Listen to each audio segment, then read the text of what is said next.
Marcel Proust, A la busca del tiempo perdido. La parte de Guermantes. A Léon Daudet, al autor del Voyage de Shakespeare, del Partage d'Éléphants, de l'As Noir,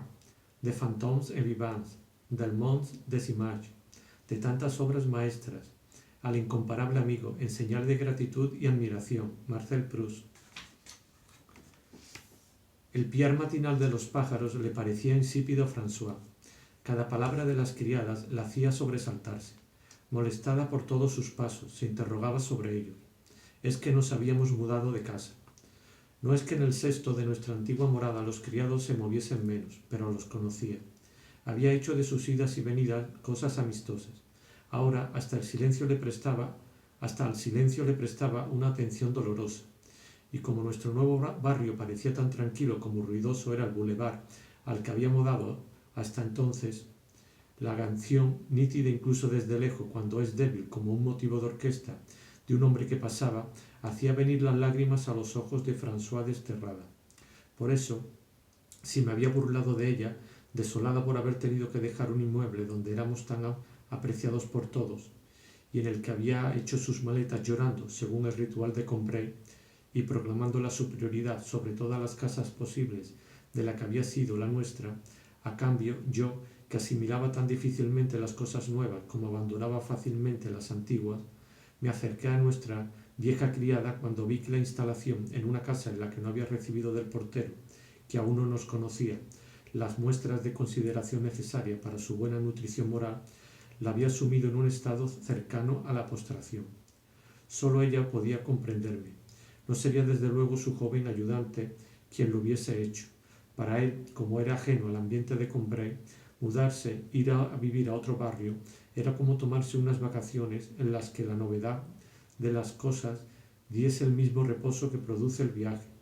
Se creía en el campo, y un catarro le dio como un golpe de aire pillado en un vagón de tren cuya ventanilla cierra mal, la impresión deliciosa de que había visto un poco de mundo. A cada estornudo se alegraba de haber encontrado una colocación tan elegante, porque siempre había deseado tener amos que viajasen mucho.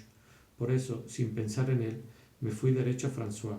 Como me había reído de sus lágrimas en una marcha que me había dejado indiferente, se mostró glacial, porque la compartía con mi tristeza, con la pretendida sensibilidad de las personas nerviosas. Aumenta su egoísmo. No pueden soportar que nadie más exhiba malestares a los que dentro de sí mismos dedican una atención cada vez más intensa. François, que no dejaba pasar el más leve de los que sentía, cuando era yo el que sufría, volvía la cabeza para no darme la satisfacción de haber compadecido ni siquiera notado mi sufrimiento. Hizo lo mismo cuando quise hablarle de nuestra nueva casa. Por lo demás, dado que 2 días después hubo de ir a buscar unas ropas olvidadas en la que acabábamos de dejar, mientras yo aún tenía, a consecuencia de la mudanza, un poco de temperatura, y como una boa que acaba de tragarse un buey, me sentía penosamente hinchado por un largo arcón que mi vista tenía que digerir. François, con la infidelidad de las mujeres, volvió diciendo que había creído ahogarse en nuestro antiguo boulevard, que para llegar se había sentido totalmente descaminada, que nunca había visto escaleras tan incómodas, que no volvería a vivir allí por un imperio, ni aunque le diesen millones, hipótesis gratuitas, y que todo, es decir, lo que concernía a la cocina y a los pasillos, estaba mucho mejor puesto en nuestra nueva casa. Pero es tiempo de decir que y habíamos ido a vivir a ella porque la abuela, que no se encontraba muy bien, razón que nos habíamos guardado de darle, necesitaba un aire más puro. Era un piso que se hallaba en una dependencia del palacete de Guermantes. A la edad en que los nombres, ofreciéndonos la imagen de lo inconocible que habíamos infundido en ello, en el mismo momento en que también designan para nosotros un lugar real, nos obligan con ello a identificar uno y otra, hasta el punto de que nos lanzamos a buscar en una ciudad un alma que no puede contener, pero que ya no tenemos poder para expulsarla de su nombre. No es sólo que den a las ciudades y a los ríos una individualidad, como hacen las pinturas alegóricas. No es sólo el universo físico lo que jaspean de diferencias, lo que pueblan de maravillas, es también el universo social. Entonces cada castillo, cada palacete o palacio famoso tiene una dama o tiene su dama o su hada, como los bosques sus genios y sus divinidades las aguas. A veces, escondida en el fondo de su nombre, el hada se transforma capricho de la vida de nuestra imaginación que las nutre. Así fue como la atmósfera en que Madame de Guermantes existía en mí, después de no haber sido durante años otra cosa que el reflejo de un cristal de linterna mágica y de una vidriera de iglesia. Empezaba a apagar sus colores cuando unos sueños totalmente distintos las impregnaron con la espumosa humedad de los torrentes. Sin embargo, el hada se deteriora si nos acercamos a la persona real a la que corresponde su nombre, porque a esa persona el nombre empieza entonces a reflejarla, pero no contiene nada del hada. El hada puede renacer si nos alejamos de la persona, mas si permanecemos a su lado, muere el hada definitivamente y con ella el nombre, como aquella familia de Lusignan, que debía extinguirse el día en que desapareciese el hada Melusina. Entonces el nombre, bajo cuyos sucesivos repintados podríamos acabar encontrando el hermoso retrato originario de una extraña nunca vista antes, se reduce al simple documento fotográfico de identidad al que nos remitimos para saber si conocemos, si debemos saludar o no a una persona que pasa. Pero basta que una sensación de un año lejano, como esos instrumentos musicales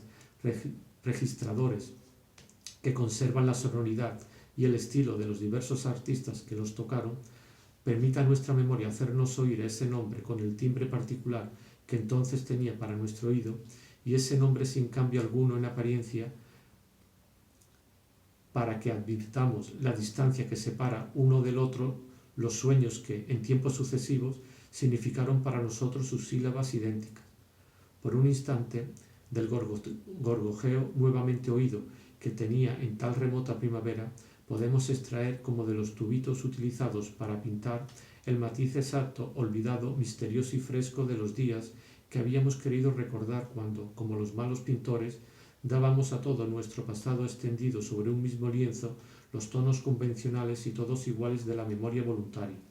En cambio, cada uno de los momentos que lo compusieron empleaba, para una creación original, una armonía única, los colores de entonces que ya no conocemos y que, por ejemplo, todavía se encantan de repente si, gracias a un azar, el nombre de Guermantes, recobrando por un instante después de tantos años el sonido tan distinto al de hoy, que para mí tenía el día de la boda de Mademoiselle Percepit, me devuelve aquel malva tan suave, demasiado brillante, demasiado nuevo, que aterciopelaba la corbata abultada de la joven duquesa y como una hierba doncella inalcanzable y reflorecida, sus ojos soleados por una sonrisa azul. Y el nombre de Guermantes de entonces es también como uno de esos globitos en los que se ha encerrado oxígeno o algún otro gas. Cuando consigo reventarlo y hacer salir de él su contenido, respiro el aire de Combray de aquel año, de aquel día, mezclado a un olor de espinos blancos agitado por el viento de la esquina de la plaza, precursor de la lluvia, que alternativamente hacía desaparecer el sol o lo dejaba extenderse sobre la alfombra de lana roja de la sacristía y revestido de una carnación brillante, casi rosa, de geranio y de esa dulzura, por así decir, wagneriana, en la exultación que permite a la festividad conservar tanta nobleza. Pero prescindiendo incluso de raros minutos como esos en que bruscamente sentimos a la entidad original estremecerse y recobrar su forma y su cinceladura en el seno de unas sílabas hoy muertas, si en el torbellino vertiginoso de la vida cotidiana, donde no poseen más que una utilidad puramente práctica, los nombres han perdido todo color, como una peonza prismática que gira demasiado deprisa y que parece gris, en cambio, cuando meditamos en nuestro ensueño, tratamos, para volver sobre el pasado, de moderar, de suspender el movimiento perpetuo que nos arrastra, en que poco a poco volvemos a ver aparecer, yuxtapuestos pero perfectamente distintos unos de otros, los matices que un mismo nombre nos presentó sucesivamente en el curso de nuestra existencia. Desde luego, qué forma qué forma se recortaba, desde luego, qué forma se recortaban mis ojos en aquel nombre de Guermantes cuando mi nodriza, que sin duda ignoraba, como yo mismo ignoro hoy, en honor de quien había sido compuesta, me acunaba con aquella vieja canción Gloria a la marquesa de Guermantes, o cuando, unos años más tarde, el viejo mariscal de Guermantes, con mando de orgullo a mi criada, se paraba en los campos elíseos diciendo «¡Qué niño más guapo!» y sacaba de una bombonera del bolsillo una pastilla de chocolate. Eso yo no lo sé. Esos años de mi primera infancia ya no los llevo dentro. Son exteriores a mí. Nada puedo aprender de ellos si no es como sobre lo que ocurrió antes de nuestro nacimiento por los relatos de otros. Pero más tarde, en la duración en mí de ese mismo nombre, encuentro sucesivamente 7 u 8 figuras distintas. Las primeras eran las más bellas. Poco a poco mi sueño, forzado por la realidad a abandonar una posición insostenible, se atrincheraba de nuevo un poco más acá hasta verse obligado a seguir replegándose, y al mismo tiempo que Madame de Guermantes cambiaba de morada, salía ella también de aquel nombre que de año en año fecundaba tal o cual palabra oída que modificaba mis ensueños. Esa morada lo reflejaba en sus piedras mismas, vueltas reverberantes como la superficie de una nube o de un lago. Un torreón sin espesor que no era más que una faja de luz anaranjada, desde cuya altura el señor y su dama decidían sobre la vida y la muerte de sus vasallos, había hecho sitio, en el confín extremo de aquella parte de Guermantes donde, en tantas hermosas tardes, yo seguía con mis padres el curso del Vimont, aquella tierra rica en torrentes en que la duquesa me enseñaba a pescar truchas y a conocer el nombre de las flores de racimos violetas y rojizos que adornaban los muretes bajo los cercados circundantes. Luego había sido la tierra hereditaria, el poético dominio donde aquella raza altiva de Guermantes, como una torre amarillenta y cubierta de flores y florones que atraviesa las edades, se alzaba ya sobre Francia, cuando el cielo aún estaba vacío allí donde más tarde debía surgir Notre Dame de París y Notre Dame de Chartres, cuando en la cima de la colina de Laon la nave de la catedral no se había posado como el arca del diluvio en la cima del monte Ararat, llena de patriarcas y de justos ansiosamente asomados a las ventanas para ver si se había aplacado la gloria de Dios, llevando con ella los tipos de vegetales destinados a multiplicarse sobre la tierra, rebosantes de animales que escapaban hasta por las torres donde unos bueyes, paseando tranquilamente por la techumbre, contemplaban desde lo alto las llanuras de la Champaña. Cuando el viajero que dejaba Beauvais, al acabar el día no veía aún que lo siguiesen, revoloteando, desplegadas sobre las pantallas de oro del poniente, las alas negras y ramificadas de la catedral. Era el Guermantes de entonces como el marco de una novela, un paisaje imaginario que cuanto más me costaba representármelo, más deseaba descubrir, enclavado en medio de tierras e itinerarios reales que de pronto se impregnarían de particularidades heráldicas, a 2 leguas de una estación. Recordaba los nombres de las localidades vecinas como si se hubiesen encontrado al pie del Parnaso o del Helicón, y me parecían preciosas como en ciencia topográfica las condiciones materiales de la producción de un fenómeno misterioso. Volví a ver los escudos de armas pintados en los basamentos de los vitrales de Combray, cuyos cuarteles se habían llenado siglo a siglo con todos los señoríos que, por matrimonios o adquisiciones, aquella ilustre casa había hecho volar hacia ella desde todos los rincones de Alemania, de Italia y de Francia, tierras inmensas del norte, poderosas ciudades del mediodía, que habían ido a reunirse y a combinarse en Guermantes, y perdiendo su materialidad, a inscribir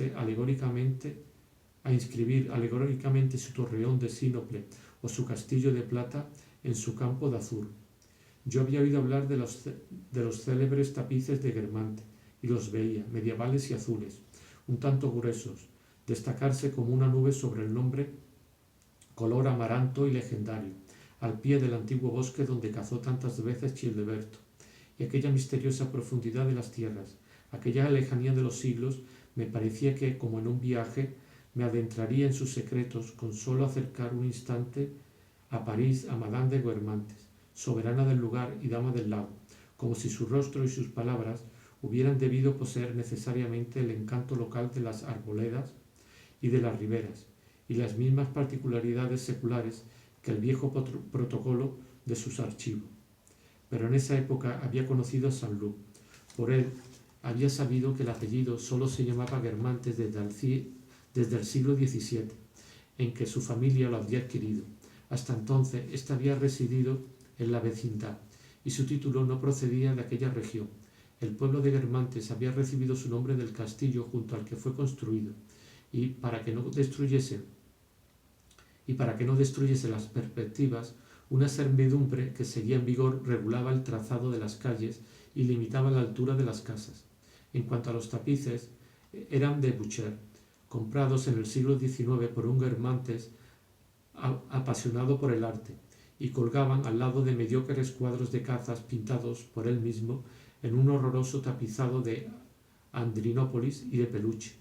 Mediante estas revelaciones, Saint-Loup había introducido en el castillo elementos extraños al nombre de Guermantes que me impidieron seguir extrayendo únicamente de la sonoridad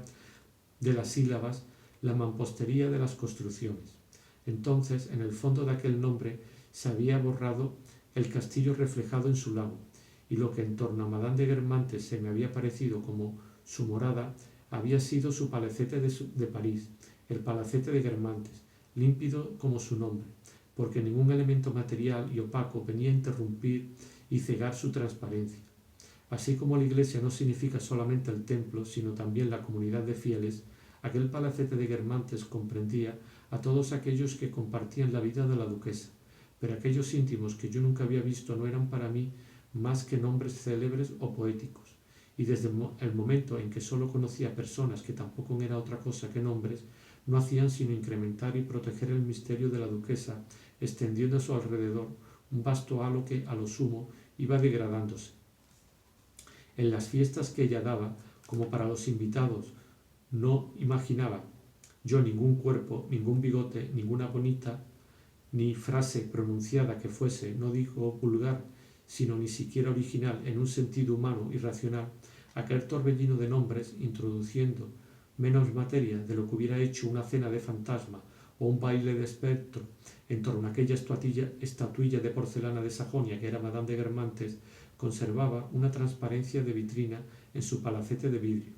Más tarde, cuando Saint-Loup me hubo contado algunas anécdotas sobre el capellán, sobre los jardineros de su prima, el palacete de Guermantes se había convertido, como en otro tiempo había podido ser un Louvre, en una especie de castillo rodeado, en el centro mismo de París, de sus tierras poseídas por herencia, en virtud de un antiguo derecho extrañamente superviviente y sobre las que aún ejercía la duquesa privilegios feudales. Pero esta última morada ya se había desvanecido cuando nosotros fuimos a vivir muy cerca de Madame de Villeparisis, a uno de los pisos vecinos al de Madame de Guermantes, en un ala de su palacete. Era una de esas viejas mansiones, como tal vez todavía exista alguna, en las que el patio de honor, bien aluviones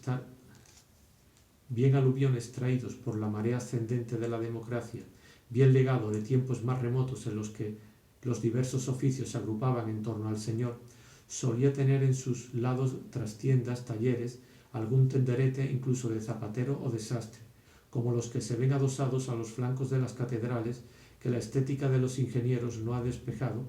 un portero remendón que criaba gallinas y cultivaba flores, y al fondo, en la parte de la casa que hacía palacete, una condesa que, cuando salía en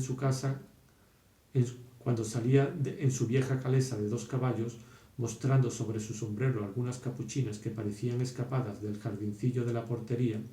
llevando al lado del cochero un lacayo que se apeaba para dejar tarjetas de visita en cada palacete aristocrático del barrio, enviaba indistintamente sonrisas y breves gestos de saludo con la mano a los hijos del portero y a los inquilinos burgueses del inmueble que en ese momento pasaban, y a los que confundía en su desdeñosa afabilidad y su altivez igualitaria. En la casa a la que habíamos ido a vivir, la gran dama del fondo del patio era una duquesa, elegante y joven todavía. Era Madame de Guermantes, y gracias a François no tardé en entrar en posesión de informaciones sobre el palacete, porque los guermantes, a quienes François solía designar con las palabras de abajo, abajo, era su preocupación constante desde por la mañana, cuando, echando mientras peinaba a mamá una ojeada prohibida, irresistible y furtiva, al patio decía: «Vaya, 2 monjitas, seguro que van abajo», o «Qué hermosos faisanes en la ventana de la cocina, no hay que preguntar de dónde vienen, el duque habrá estado de caza». Hasta el atardecer, cuando, mientras me llevaba mis cosas de noche, oía un rumor de piano, un eco de cancioncilla y deducía: «Tienen gente abajo, eso es alegría».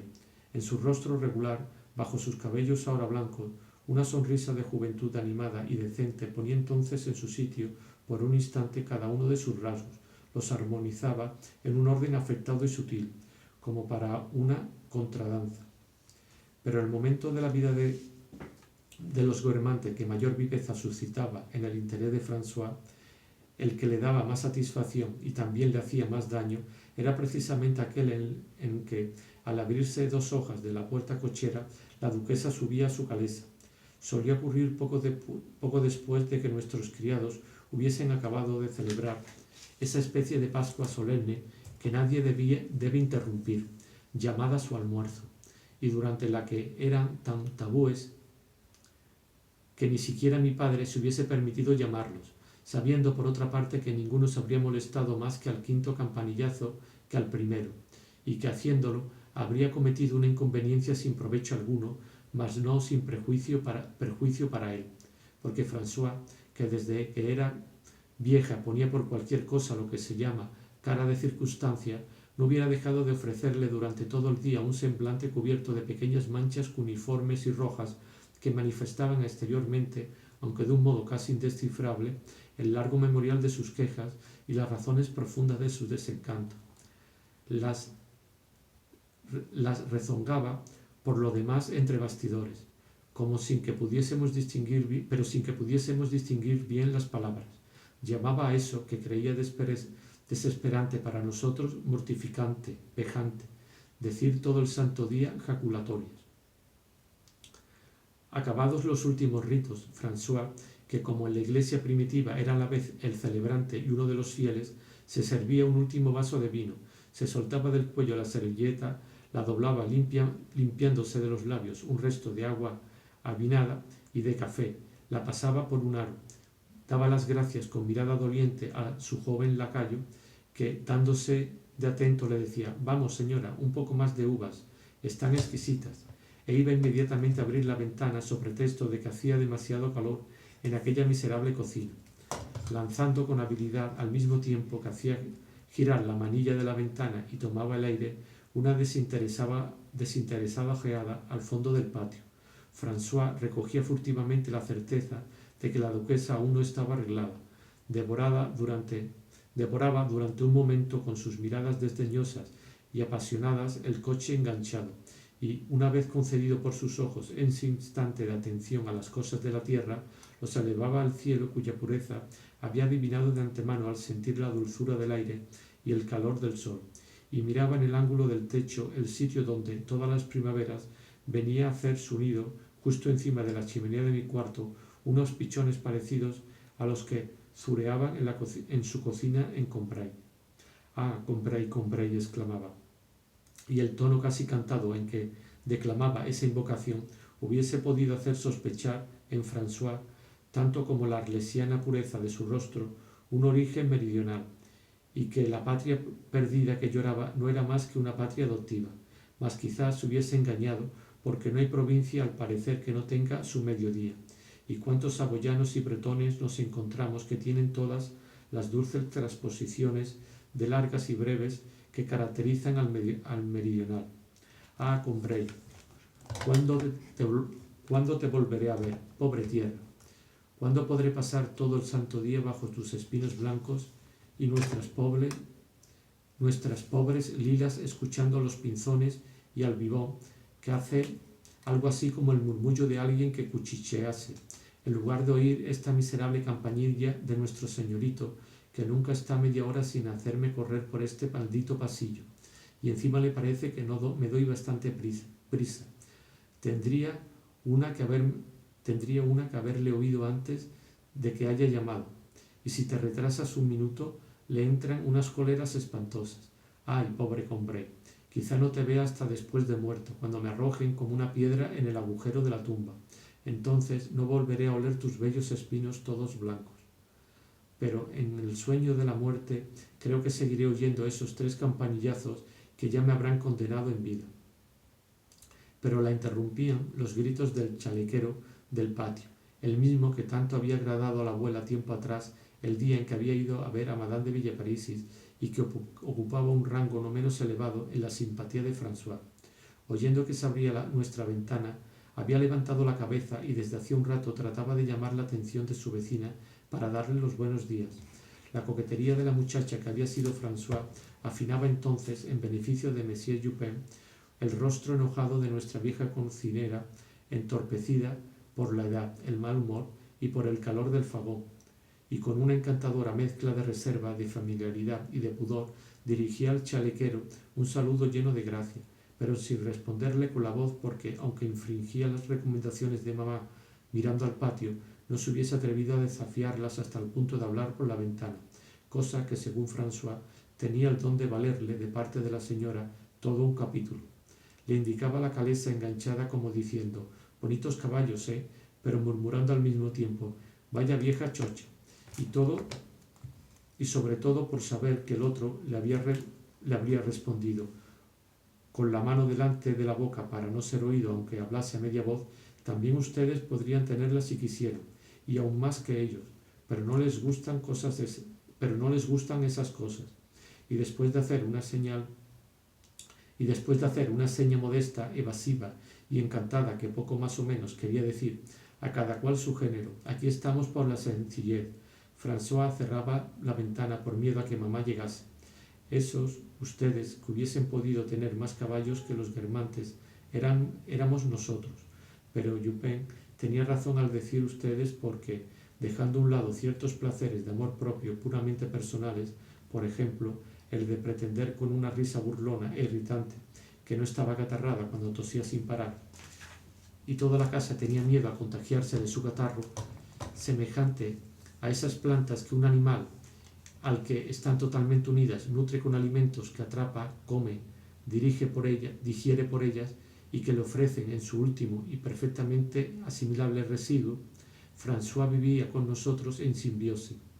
Éramos nosotros quienes con nuestras virtudes, nuestra fortuna, nuestro tren de vida, nuestra posición, debíamos encargarnos de elaborar las pequeñas satisfacciones de amor propio de que estaba compuesta, añadiéndole el derecho reconocido a ejercer libremente el culto del almuerzo, seguido de alguna costumbre que comprendía el sorbito de aire en la ventana cuando terminaba, algún que otro callejeo cuando salía a hacer los recados y una salida dominical para ir a ver a su sobrina, la dosis de contento indispensable para su vida. Por eso es comprensible que François hubiera podido languidecer los primeros días, presa en una casa donde aún no eran conocidos todos los títulos honoríficos de mi padre, de un mal que ella misma llevaba aburrimiento en el sentido enérgico que tiene en Corneille, o en las cartas de los soldados que acaban suicidándose porque se aburren demasiado lejos de su novia, de su pueblo. El aburrimiento de François no tardó en ser curado precisamente por Dupin, porque enseguida le procuró un placer igual de vivo y más refinado que el que habría logrado si nos hubiésemos decidido a tener coche. Gente de mucha clase, estos Dupin. François asimilaba gustosa las palabras nuevas a las que ya conocía. Muy buena gente, y lo llevan en la cara. Dupin supo, en efecto, comprender y hacer saber a todos que si no teníamos coche era porque no queríamos. Este amigo de François paraba poco en su casa, una vez que consiguió un puesto de empleado en un ministerio. Chaquetero antes con la chiquilla, que mi abuela había tomado por hija suya, había perdido todo interés por su oficio desde que la pequeña, que sabía arreglar perfectamente una falda siendo casi una niña, cuando tiempo atrás mi abuela había ido a hacer una visita a Madame de Villeparisis, se había dedicado a la costura para señoras, haciéndose sastra de faldas. Aprendiza, primero con una modista, donde la empleaban para dar una puntada, recoser un volante, pegar un botón o un automático, ajustar un talle con corchetes, luego había pasado a oficianta segunda y más tarde primera, y habiendo conseguido una clientela de señoras de la mejor sociedad, trabajaba en su casa, es decir, en nuestro patio, la mayoría de las veces con una o dos de sus compañeras de taller a las que empleaba como aprendizas. Desde entonces la presencia de Yuppé se había vuelto menos útil. Naturalmente la pequeña, ahora ya mayor, aún debía hacer chalecos con frecuencia, pero ayudada por sus amigas no tenía necesidad de nadie. Por eso Yuppé, su tío, había solicitado un empleo. Al principio podía volver a casa a mediodía. Luego, tras sustituir definitivamente al empleado del que había sido simple ayudante, no llegaba antes de la hora de la cena. Su titularización no se produjo, por suerte, hasta unas pocas semanas después de nuestra mudanza, de modo que la amabilidad de Yuppé pudo desplegarse el tiempo suficiente para ayudar a François a franquear sin demasiados sufrimientos aquellos primeros tiempos tan difíciles. Por otra parte, sin desconocer la utilidad que así tuvo para François a título de medicamento de transición, debo reconocer que al principio Yuppé no me había agradado demasiado. A unos pasos de distancia, destruyendo totalmente el efecto que, de no ser por eso, hubiesen producido sus rollizas mejillas y su buen color de tez, sus ojos, desbordados por una mirada compasiva, desolada y soñadora, hacían pensar que estaba muy enfermo o que recientemente le había afectado un gran dolor. No solo no era así, sino que en cuanto hablaba, por lo demás perfectamente, era más bien frío y burlón. De ese desacuerdo entre su mirada y su palabra resultaba un no sé qué de falso que no era simpático y por lo que él mismo parecía sentirse tan molesto como un invitado con chaqueta en una velada en la que todos llevan frac, o como alguien que, teniendo que responder a una alteza, no sabe exactamente cómo dirigirse a ella y soslaya la diferencia reduciendo sus frases a casi nada. Las de Yuppé, porque es una simple comparación, eran por el contrario encantadoras. En correspondencia acaso con aquella inundación del rostro por parte de los ojos, a los que no se volvía a prestar atención cuando uno le conocía. Enseguida percibí en él, en efecto, una inteligencia rara, y una de las más naturalmente literarias que me había sido dado a conocer, en el sentido de que probablemente sin cultura poseía o había asimilado con la sola ayuda de algunos libros apresuradamente recorridos los giros más ingeniosos de la lengua. Las personas más dotadas que yo había conocido habían muerto muy jóvenes. Por eso estaba convencido de que la vida de Yuppé acabaría pronto. Había en él bondad, piedad, los sentimientos más delicados, más generosos. Su papel en la vida de François había tardado poco en dejar de ser indispensable. Ella había aprendido a sustituirlo. Incluso cuando un proveedor o un criado venía a traernos algún paquete, mientras fingía no ocuparse de él y limitándose a indicarle con aire indiferente una silla sin interrumpir su trabajo, François sacaba con tanta habilidad partido de los pocos instantes que aquel pasaba en la cocina esperando la respuesta de mamá, que era muy raro que se marchase sin llevar indestructiblemente grabada en él la certeza de que si no lo teníamos era porque no queríamos. Por lo demás, si ponía tanto empeño en que se supiese que teníamos de dinero porque ignoraba el empleo correcto de lo que Saint Loup llamaba los artículos partitivos y decía tener de dinero, traer de agua, en que nos creyesen ricos, no era porque la riqueza sin más, la riqueza sin virtud, representase a ojos de François el bien supremo. Pero la virtud sin riqueza tampoco era su ideal. Para ella la riqueza era una especie de condición necesaria de la virtud, y sin ella la virtud carecería de mérito y de encanto. Separaba tampoco uno de la otra, que había terminado por adjudicar a cada una de las cualidades de la otra, por exigir algo confortable a la virtud, por reconocer algo edificante en la riqueza. Una vez vuelta a cerrar bastante deprisa la ventana, en caso contrario mamá, al parecer, le hubiese soltado todas las injurias imaginables, François empezaba entre suspiros a poner en orden la mesa de la cocina. Hay guermantes que siguen en la calle de la Chaise, decía el ayuda de cámara. Tuve un amigo que había trabajado allí, era segundo cochero en la casa, y conozco a uno que no era compañero mío, pero tenía un cuñado que había hecho el servicio en el mismo regimiento que un picador del barón de Guermantes. Y después de todo, ¿qué diablos? No es mi padre. Añadía la ayuda de cámara que tenía por costumbre, además de canturrear las cancioncillas de éxito, sembrar su conversación con las chocarrerías más recientes. François, con la fatiga de sus ojos de mujer ya mayor y que además veía todo desde Combray en una confusa lejanía,